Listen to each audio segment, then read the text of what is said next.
પ્રયાગનો માલિક ભૌમાસુર હતો. અત્યારનું જે પ્રયાગરાજ જેને આપણે કહીએ એનું જૂનું નામ ભાગવતમાં પ્રાગજ્યોતિષપુર બતાવ્યું છે.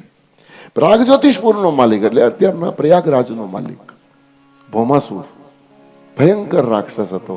રૂપનો અને રૂપિયાનો શિકારી હતો. જ્યાં પણ ધન જોવે લૂંટી લે, ક્યાંય પણ રૂપ જોવે લૂંટી લે.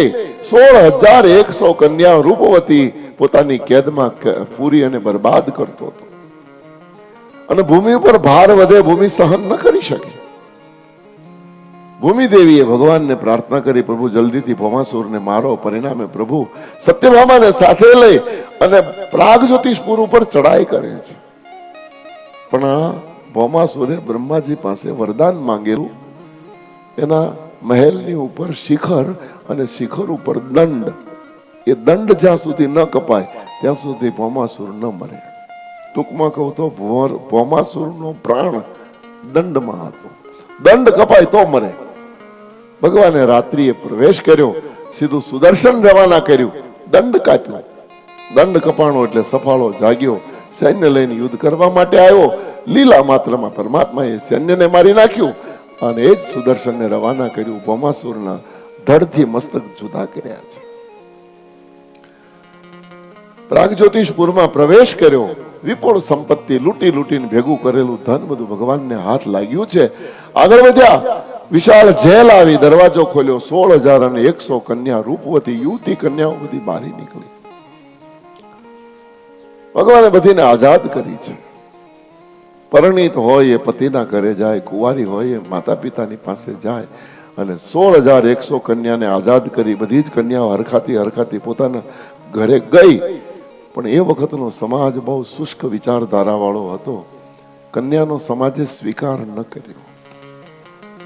એક પિતાએ પોતાની દીકરીને આવકારો ના આપ્યો. એને કીધું નીકળી જા, હવે અમે તને અમારા ઘરમાં ન રાખી શકીએ, તું રાક્ષસ પાસે જઈ આવી છું.